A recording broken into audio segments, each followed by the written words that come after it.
And the chair now recognizes the gentleman from California's 50th District for 5 minutes for questions. Thank you, Mr. Chairman. One of the biggest crises facing my constituents in San Diego is the threat of rapidly rising energy costs, which I believe we should be addressing through every solution available. President Trump promised in his campaign he would cut the energy costs of my constituents in half within a year. We're going the other way. They're up 5.5% from a year ago.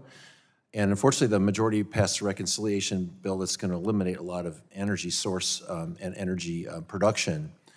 I do believe we should be adopting an all-of-the-above energy strategy that brings more power onto the grid, lowers costs for consumers. You indicated that you're an attorney, though, so I ask maybe some questions about that, because I used to be an attorney and would love to hear your thoughts about the Revolution Wind project. So Revolution Wind is a project that's 80% complete off the coast of New England. It's about to bring 704 megawatts, 400 megawatts to Rhode Island, 304 to Connecticut. They've invested $4 billion already. They've completed 45 out of 65 turbines and 1,200 jobs, and President Trump and Secretary Wright pulled the permit. Does the Secretary have the authority to pull a permit that's already been issued without any reason? I'll have to take that question for the record. I'm not familiar with the project or the permit, but I'd be more than happy to look into it and get a response to you. Right. Generally, once a permit issued, you'd need a reason to pull it, though, right? I mean, just under you're the general counsel of the Energy Department. I can't imagine you would think that you would need a reason to pull a permit. I'm not sure the nature of the permit, whether it's a conditional permit. Again, I'd like to look at the particulars of this project. You mentioned it's the Revolution Wind project. Revolution Wind, yeah. I'd be happy to take a look at the particulars of that. I would actually maybe ask you for the record, if there is a reason, what's the reason that that project was canceled? And maybe you could find that out for us. And also, are we liable for damages? Because there's a reliance here, 15 years of review, permitting, and development. I think all of us on the committee, so many of us are frustrated with the time it takes to get through this process. They got through this process.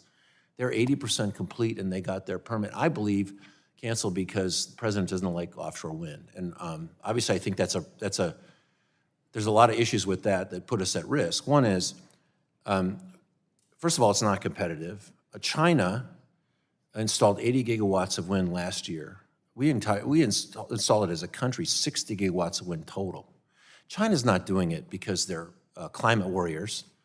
They're installing wind because it's available, it's fast to get to, and it's reliable energy. It's an important part of their mix. And we turned away from that in the big, beautiful bill. We undercut a lot of the incentives that we put in there to get that developed.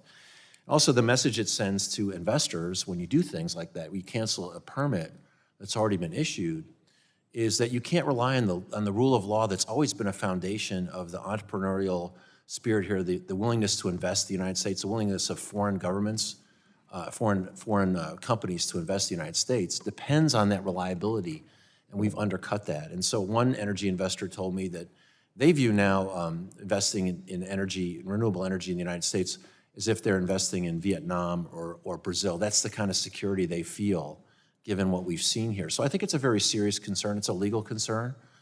I would ask you to see if you could respond to me, because I heard also, I've heard all this talk about Keystone Pipeline. And the allegation about Keystone Pipeline is that President Obama and President Biden turned their backs on Keystone Pipeline for ideological reasons.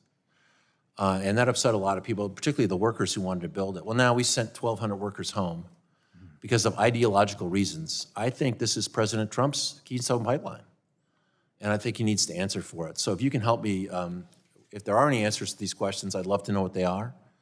But to me, we're really turning the country backward for ideological reasons. While we watch our competitor, China, 80 gigawatts of wind last year, 227 gigawatts of solar. Again, not because they're tree huggers, because they know that's the fastest way to get energy on board. Meanwhile, we did, since 2014, we've done, in North America, 7 gigawatts of interregional transmission, high voltage transmission. About half that in the United States. In South America, the number's 22, in Europe, the number's 44. China has done 260 gigawatts of this. So I think when we revoke permits that are already issued on viable energy sources, we're really setting the cost backward, and I'd love to have answers to those questions. Mr. Chairman, I yield back. Thank you,